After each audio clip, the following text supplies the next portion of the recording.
et bienvenue à bord, je suis le capitaine Steffi Wolf et je vous souhaite une excellente année 2026. J'espère que vous avez passé de bons moments pour finir l'année 2025.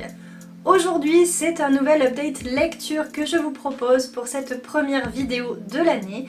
Et pas des moindres, puisque vous l'aurez lu dans le titre, il s'agit des livres que j'ai lus en novembre et en décembre. Alors pourquoi 2 mois alors que je m'astreins à faire une vidéo par mois en fait, c'est-à-dire à faire un update par mois? Bah tout simplement parce que le mois de novembre a été très compliqué niveau lecture. J'y suis habituée étant donné que c'est aussi le mois du NaNoWriMo, donc un mois plutôt d'écriture. Mais là vraiment on était sur de la déception, alors pas pour tout, mais voilà, du coup j'avais pas trop envie. Mais on va quand même en parler, et surtout je vais essayer d'être assez brève sur chacun des titres que je vais vous présenter, parce que si j'ai pas lu énormément en novembre, j'ai beaucoup plus lu en décembre, ce qui fait que il y a tout ça dont je dois vous parler, plus de la lecture numérique. C'est d'ailleurs avec la lecture numérique que l'on va commencer. Puisque dans le cadre d'un challenge Vider sa palle, j'ai lu La Reine Rouge, le tome 1, Le Prince des Fous de Mark Lawrence, un livre que j'ai malheureusement abandonné. Pourquoi je l'ai abandonné alors qu'il avait tout pour me plaire, c'était un petit peu de la fantaisie nordique, etc. Eh bien tout simplement parce que le personnage principal, lui, ne m'a absolument pas plu. C'est un anti-héros qui m'était ultra pas sympathique du tout. Là tout de suite j'ai pas mes mots, mais bref, je n'ai pas aimé le héros et l'histoire n'a pas suivi avec. J'ai pas pu me raccrocher au moins à l'histoire, ce qui fait que j'ai abandonné ce livre. Donc pas de notes. Le deuxième livre que j'ai lu en novembre, c'était une romance de Noël. Il s'agissait de La ferme des sapins de Noël de Laurie Gilmore, qui est un très joli livre et qui s'inscrit dans une saga de livres qui se passe à Arbor, je crois. Non, attendez, je trouve plus le nom, mince. À Dream Arbor, ça y est, je sais, qui est une petite ville donc où il se passe plein de trucs. Moi j'avais envie de cette romance de Noël, j'avais envie d'un truc cocooning, un petit peu comme dans les films de Noël, et c'est précisément ce que j'ai trouvé avec ce roman. On a ici donc une jolie romance de Noël où on sait où on va, avec l'alternance des points de vue de nos deux héros, on sait qu'ils vont finir ensemble, que même s'il y a plein de péripéties, ça va matcher en fin de compte. On a du happy ending évidemment, c'est ce qui est écrit en 4ème de couve, donc on n'est vraiment pas surprise. Puis de toute manière avec une romance de Noël, bon, on sait où on va. Le petit plus donc c'est que, comme pour les autres livres, mais que je n'ai pas lu, mais que j'ai envie de lire, on est dans l'ambiance small town, donc petite ville américaine, que je retrouve aussi dans la série Gilmore Girls, et c'est d'ailleurs pour ça que j'ai acheté ce roman, parce que l'autrice c'est Laurie Gilmore, et que ça m'a fait penser à la série que j'avais commencé pour le Pumpkin Autumn Challenge, donc voilà. Et c'était tout mignon, c'était tout chou, c'est vraiment plein de clichés, mais à la fois c'est ce qu'on cherche et c'est ce qu'on aime. Ce qu'il y a en plus ici, ce sont les animaux, parce que vous le voyez déjà sur la couverture, il y a ici un Westie, le héros a lui 3 chiens. Alors je vous avoue que c'est à la fois un plus et un moins en ce qui me concerne, puisque je n'arrivais pas à discerner les 3 chiens. Je crois qu'il y en a un vieux, mais après les 2 autres, j'arrivais pas trop à voir qui est qui, donc ça c'était un peu dommage. Mais voilà.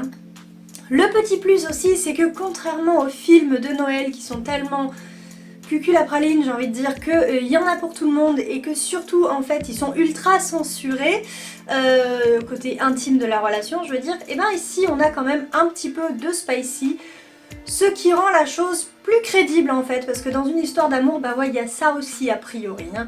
Même si ici c'est un petit peu rocambolesque et que du coup en fait ça apporte une touche d'humour supplémentaire. Bref, pour ces raisons, j'ai mis à ce livre la note de 16/20 et je ne peux que vous la recommander. Alors peut-être pas en janvier, sauf si vous voulez faire perdurer l'ambiance de Noël que l'on vient tout juste de quitter. Le troisième, ou dirons-nous plutôt le deuxième livre que j'ai lu en novembre, c'était L'effet Aurore aux éditions Elixiria de Violette Subros. Ici, on est dans une romance encore, mais avec le trope age gap, donc une romance avec une différence d'âge, et dans la SF. Et je dois vous avouer que si j'ai acheté ce livre, c'est tout juste parce qu'il y avait Aurore dans le titre et que Aurore est le nom de ma fille. Mais en soi, l'histoire, c'est du young adult, c'est une romance SF. c'est pas vraiment ce que je cherche en ce moment. La romance pourquoi pas, mais le SF c'est pas trop mon truc, le young adulte de moins en moins. Et bah là j'ai été plutôt agréablement surprise parce que bah, la romance, bien qu'elle soit young adulte, elle est assez slow burn, qu'il y a plein d'actions vraiment, des retournements de situation, des situations inattendues, que le côté age gap il est quand même bien traité. On a à la fois des clichés bien sûr qu'on retrouve à chaque fois qu'on a ce trope différence d'âge, mais il y a quelque chose en plus parce que c'est le côté SF qui apporte ça et vraiment cette façon qu'a l'autrice de traiter ce trope, on va dire, ce motif littéraire, j'ai bien aimé. Ça vraiment, ça m'a surprise, ça change du vampire, du machin et tout, et voilà. Cela étant, ça n'a pas été le coup de cœur incroyable. Peut-être le côté SF qui m'a à la fois plu et déplu, parce qu'en fait il est tout à fait crédible et accessible à la profane que je suis, mais en même temps ça reste de la SF, ça reste du young adult, et donc bon bah c'est de moins en moins ma came, mais il a du potentiel, il est, pour ceux qui aimeraient ce genre-là, je vous le recommande parce que, mine de rien, je lui ai mis la note de 14/20. Le dernier livre que j'ai lu en novembre est aussi le premier livre que j'ai lu en décembre, puisqu'en fait il a duré éternellement. Et c'est pourquoi, bah, vous verrez, ma note est un peu plus basse et mon avis un peu moyen. Il s'agissait du Jarval de Patricia Le Sauce, anciennement aux éditions du Riez. Mais l'autrice l'a fait rééditer, je crois en auto-édition, mais je voudrais pas trop dire de bêtises, je vous mets ici la nouvelle couverture du livre.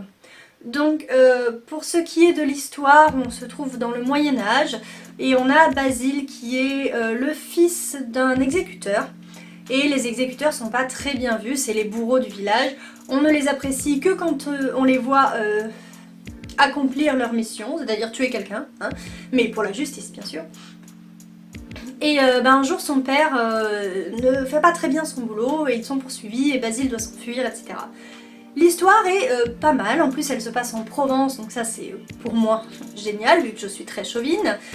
Il y a pas mal aussi de petits termes provençaux, il y a des endroits aussi que je connais, donc là-dessus j'ai beaucoup aimé cette histoire pour ça. En revanche, le héros, c'est comme avec le premier livre dont je vous parlais, je l'ai pas trop apprécié, pas plus que un ou deux personnages qui gravitent autour de lui.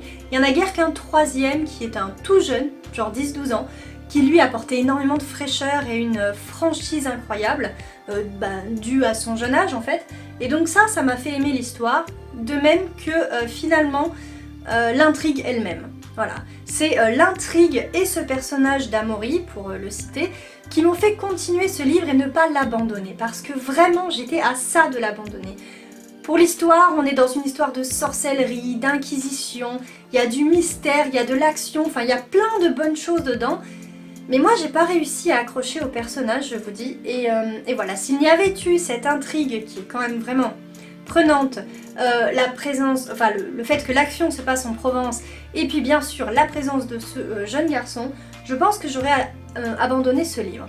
Néanmoins, je lui ai trouvé à lui aussi des qualités et je lui ai mis la note de 12,5/20. Avec tout ça, on en arrive donc au mois de décembre, hein, qu'on avait déjà plus ou moins commencé avec le Jarval.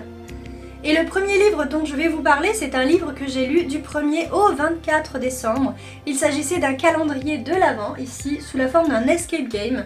Alors, on dit que c'est les éditions Décrypte, mais c'est aussi l'auteur, enfin bref, c'est de l'auto-édition, quoi. Et honnêtement, ça l'a pas fait du tout.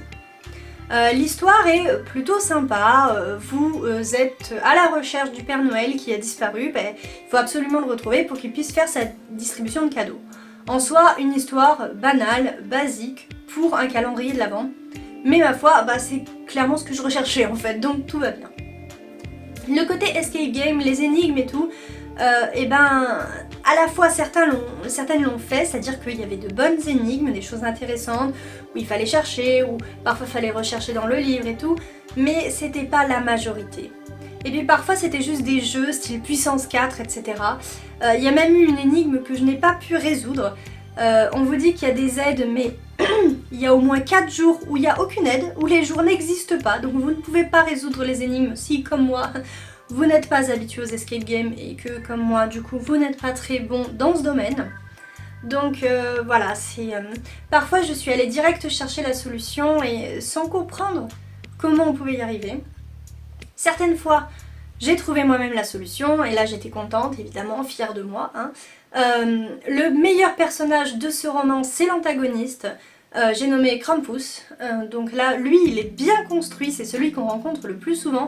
Les autres, à chaque fois, c'est juste pour un chapitre, donc un jour. Ça c'est moyen. Par contre Krampus il a plusieurs chapitres, plusieurs jours et il y avait vraiment toute une intrigue autour de lui. Ça c'était sympa. Mais bon bref, j'ai sauvé Noël sans réellement sauver Noël. Et j'ai mis à ce petit livre la note de 12/20. Voilà. J'ai ensuite lu une petite nouvelle d'Anouk Langel, Le temps d'une avalanche, qui était donc en numérique comme vous pouvez le constater. C'est une petite nouvelle qui se trouve où on est plongé au cœur des montagnes, donc avec chalet, ski, compétition de snow, etc. Et l'ambiance est vraiment là. Par contre, j'aurais dû relire la 4e de couverture avant de me lancer dans cette lecture, puisque dès le début, on est dans du spicy assez cru, voilà. Ce qui n'est pas mon truc, enfin moi j'aime bien le spicy, ok, mais il faut qu'il y ait une histoire autour. Or là...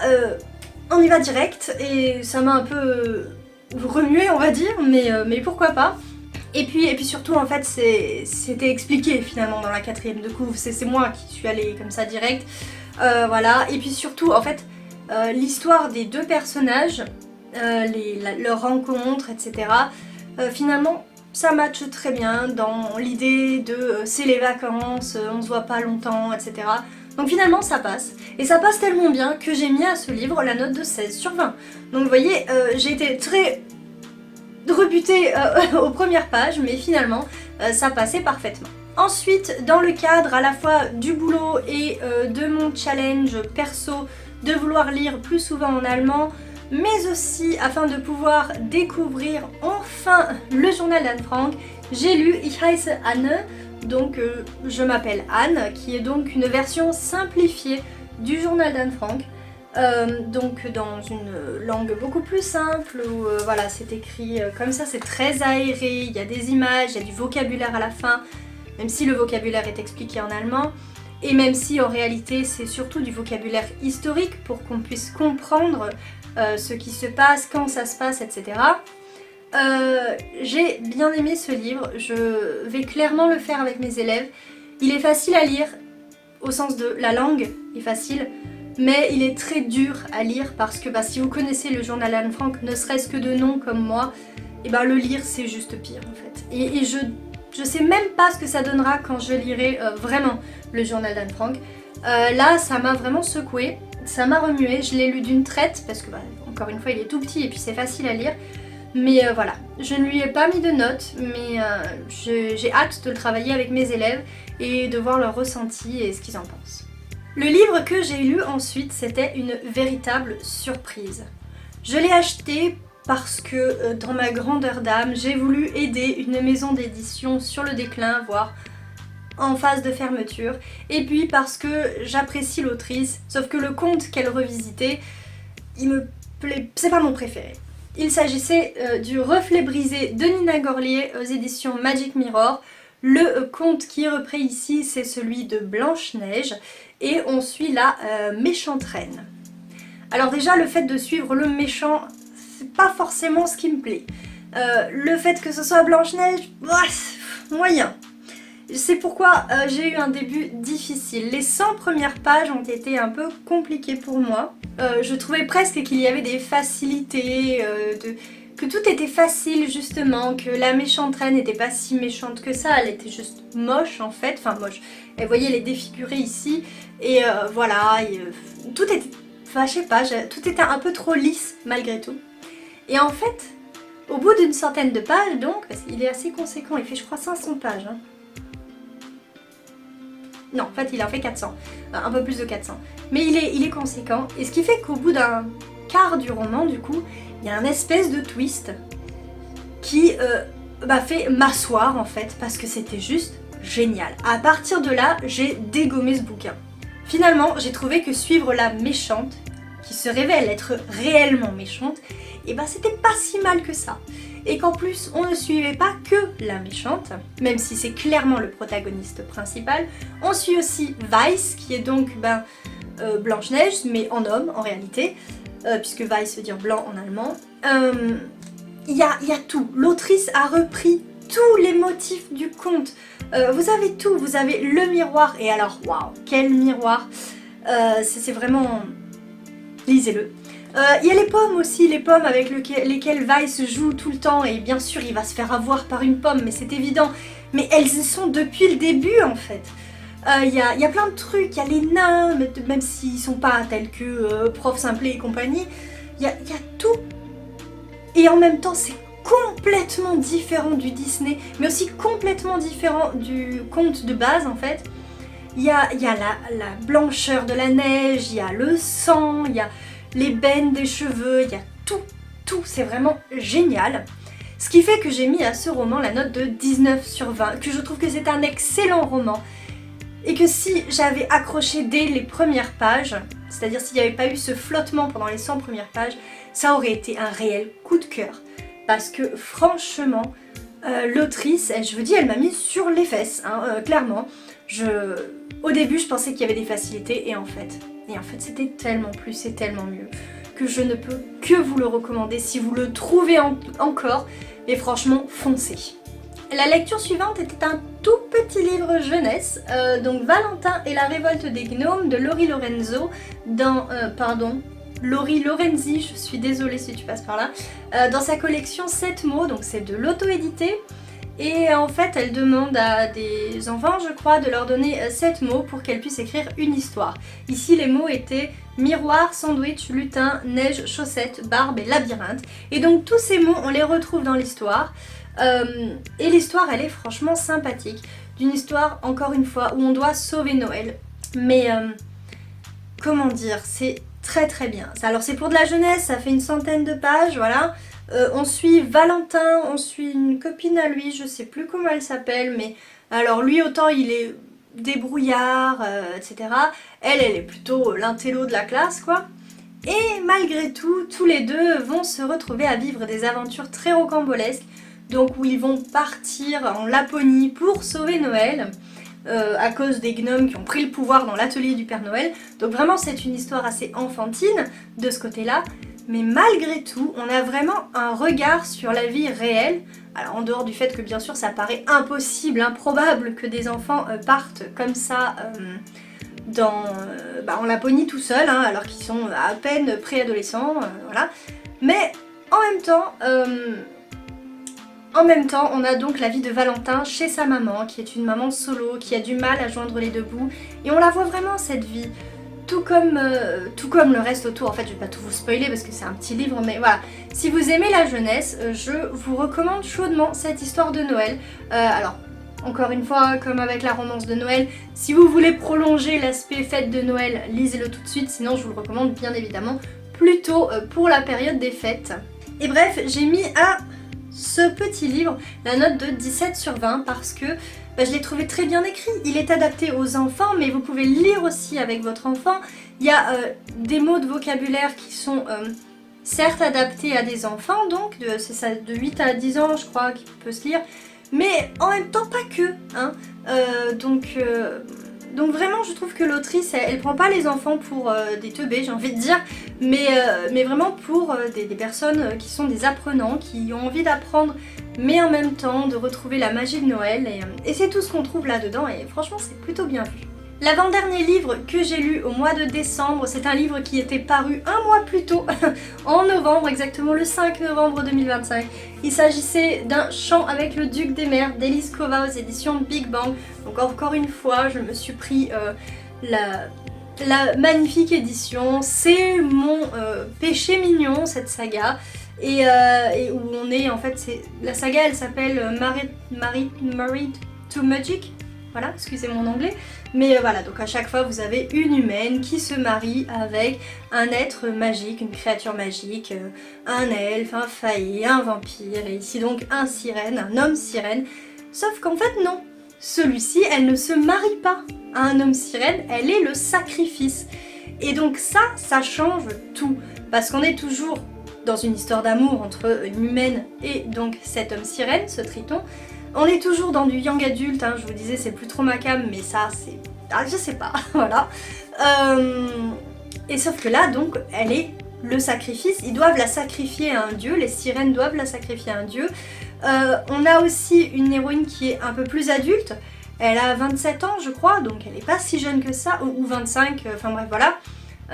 Elle a déjà eu une première vie on va dire, puisqu'elle a été mariée, elle a vécu un divorce, on est 5 ans après qu'elle a quitté son mari, donc c'est une femme forte, une femme qui a appris à vivre mariée puis sans l'être, donc ça je vous avoue que ça m'a beaucoup parlé à titre personnel, et puis surtout en fait ça parle plus aux adultes aussi, parce que c'est plus une vie d'adulte en fait, quand on vit un divorce, quand on essaie de payer, etc. Parce qu'elle a un ex-mari qui est vraiment horrible, puisqu'il lui demande de payer pour tout en fait ce qu'elle lui doit, c'est-à-dire qu'en son absence c'est lui qui a dû travailler à sa place et que donc c'est double salaire qu'il doit lui payer, blablabla, bref.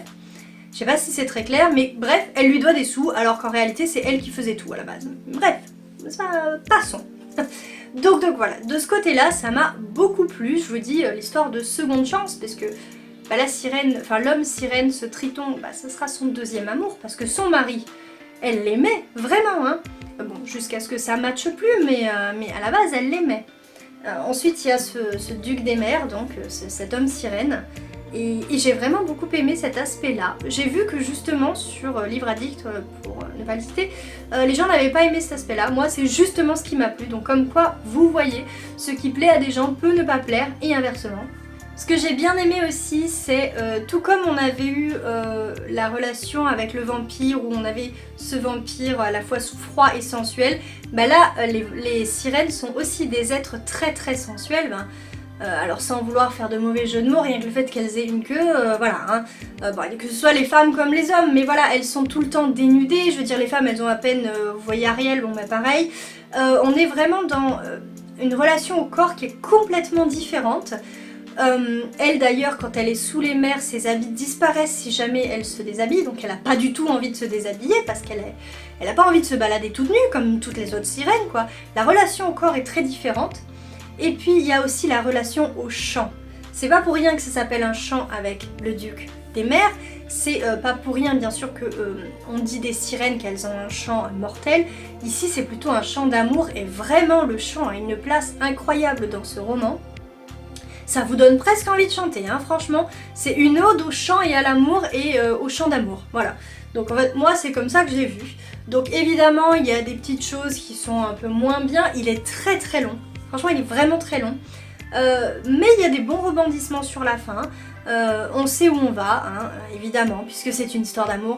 Donc tous ceux qui critiquent en mode « ouais, c'est un sacrifice, mais on sait très bien que... » Non, en fait, on sait pas. Parce que lisez-le, voilà. Hein. Oui, on sait qu'il y a une histoire d'amour, mais le côté sacrifice, franchement, lisez-le pour comprendre. Voilà. Bref, tout ça pour dire que j'ai mis à ce roman la note de 17,5 sur 20 et que je continuerai à lire cette saga, même si je crois qu'il n'en reste plus qu'un, et pas des moindres puisque ce sera avec les loups-garous. Mais là du coup je sais pas du tout quand ça va sortir, j'ai aucune idée de rien du tout, j'ai même pas une traduction, je sais pas. Voilà, je vais attendre. Le dernier livre que j'ai lu en décembre était un livre des plus hivernales puisqu'il s'agissait du tome 30 des elfes, Le scintillement des ténèbres, où on a notre héros Gawain, c'est ça, Gawain qui part, qui n'est pas cette fille-là, parce que Gawain est un homme, qui est un elfe noir, qui est toujours en quête de rédemption et qui part avec elle et une autre elfe noire qui étaient des élèves pour devenir des assassins. Ils partent donc, disais-je, dans le pôle Nord, ou ce qui s'apparente au pôle Nord sur les terres d'Aran. Donc ici, là vous voyez, vraiment tout au nord, avec des paysages glaciales, voilà, de banquises, etc. Je vais essayer de vous trouver quelque chose de pas trop mal dans les premières pages, plutôt évidemment. Voilà, prenons cette double page. où voilà, bah déjà ça annonce la couleur, hein. Vous avez de la glace et vous avez du sang. C'est précisément ce qu'on a dans cette histoire, qui est un tome relativement indépendant et que moi j'ai beaucoup aimé. J'adore le personnage de Gawain qui est, tout en étant un assassin, il est là, il a voulu se venger parce qu'on avait tué la femme qu'il aimait. Un assassin amoureux, ça déjà, voilà. Et puis il y a ces deux jeunes filles également, et puis celui que j'ai le plus aimé dans cette histoire, c'est le personnage de Irultan. Attendez, je regarde son nom. Irlutan. Je sais pas comment ça se prononce, mais moi je l'ai prononcé comme ça, Irlutan. Qui est un personnage à part, qui est un personnage mystérieux, sur lequel j'ai émis je ne sais combien d'hypothèses, et finalement, certaines étaient avérées, mais d'autres pas du tout. Je me suis complètement trompée. Donc j'ai beaucoup aimé ce perso. J'ai bien aimé cette histoire. Le fait qu'elle soit indépendante aussi, ça apporte un plus, je trouve, puisque quand il faut chercher dans les tomes précédents qui est qui, etc., c'est un peu énervant. Là non. Là vraiment on a un tome indépendant, même si, je vous dis, les personnages ont un vécu que l'on a pu voir lors de tomes précédents. Voilà. Et bref, pour toutes ces raisons, j'ai mis à ce livre, à cette BD, la note de 18,5 sur 20. Et encore une fois, je me répète, mais je ne peux que vous recommander de lire Les Elfes.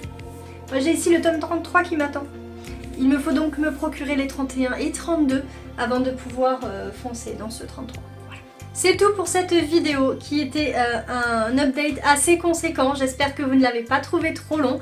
Moi en tout cas il me tenait à cœur de vous présenter tous ces livres et j'espère que ça vous aura plu. Si vous souhaitez avoir de plus amples informations sur ces livres, parce que c'est vrai que parfois j'ai pu être un peu brève, je vous invite à faire un tour sur mon site steffiwolf.fr où vous trouvez bien évidemment toutes les chroniques écrites de ces livres qui sont peut-être un peu plus, oui je vous disais, un peu plus précises, un peu plus objectives aussi que dans ma vidéo. Si cette vidéo vous l'avez appréciée, n'hésitez pas à lui mettre un petit pouce vers le haut. Vous pouvez également me dire en commentaire si vous avez lu l'un de ces livres, si ils vous font envie ou pas et pourquoi. Et puis bien évidemment, si vous n'êtes pas abonné à cette chaîne, je vous invite à le faire, ça me ferait énormément plaisir. Sur ce, je vous souhaite une excellente navigation sur YouTube, je vous renouvelle mes vœux pour cette année 2026 et je vous dis à très vite pour une prochaine vidéo. Tchussy!